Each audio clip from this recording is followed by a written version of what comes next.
Very few coaches in history have a resume that rivals that of legendary Hall of Famer Willie Jeffries. He was the first black football coach at a Division I predominantly white college, and for years he was the winningest coach in South Carolina State University football history. His life is an example of what it means to play offense and defense well, because the more he achieved, the more he had an opportunity to give coaches a chance to call plays when they otherwise couldn't. For Coach Jeffries, it was never about the X's and O's. His greatest play to date was a win and a seat at the table for every player whose life he touched. When you look behind you and you see Willie E. Jeffries Field, what do you think? Oh, it's a great feeling to have coached here. What does it mean to you to be the winningest coach in South Carolina State University history? It meant a lot to me over the years that I was the winningest coach, but then for Buddy to pass it, it's still a great feeling. I feel like they're all mine anyway. You know a lot about winning. What can you teach us about losing? Win and not brag, and lose without excuses. So what I've learned about that is to congratulate the winner, and you learn. You really win by losing a game. Let's talk about the history of being the first African American football coach at a predominantly white Division I school when you were at Wichita State.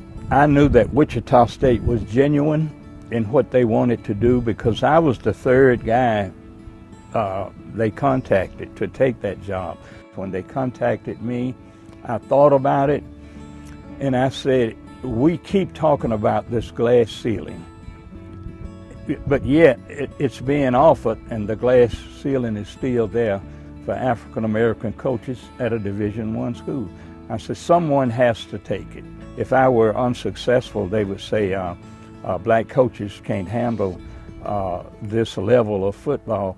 But we needed to remove the glass ceiling, and I took the job, and I'm so happy that I did. It was a great experience.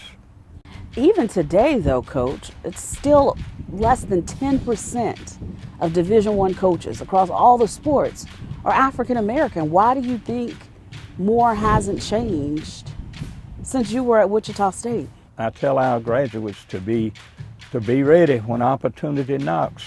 It only knocks once and it never has picked a lock. People don't know they are looking for good young black coaches, but they must travel this route I'm telling you, because there's a pool of coaches. In order to get into that pool so you can get selected, you must have gone through and have been a graduate assistant. I didn't plan to go into coaching. My degree is a Bachelor of Science in Civil Engineering. I wanted to bring a copy of my scholarship for football. $264 first semester, $266 second semester, $500 per year to go to school. And I needed it because we were poor. I mean, we had to put Kool-Aid on layaway. You know, I told you about that once before. I mean, we really didn't have. My dad died when I was 4. Mama never remarried, so we had it hard.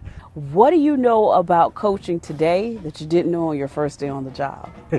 I was thinking about some of the things we used to do offensively, defensively, and how I thought I knew everything, and I didn't. I hired coaches that knew as much or more than I did, so that that could bring something to the table. And when they were successful, I highlighted that and they worked harder. And I always promoted from within. We never went out to find another coach. If one left, we'd hire one from the staff. Who's your favorite coach? Oh. I liked Eddie Robinson and Jake Gaither and Bobby Bowden. I loved Danny Ford. And they're just a group of those guys. And Buddy has done such a tremendous job on an anemic budget, but we all gather around and we help him. I'm most proud of the game when we defeated Delaware State in 1973 for our first MEAC championship. As I sit here and try to do the math, you're 85 now? 85. 85 years old. Mind like a steel trap.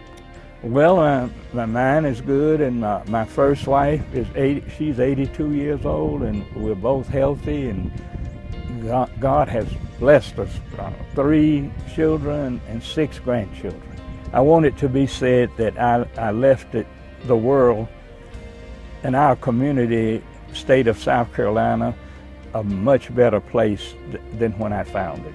Coach Jeffries, thanks for having a seat at our table today. Thank you so much, and I've been watching it. I wanted a seat at this table. Thank you so very much.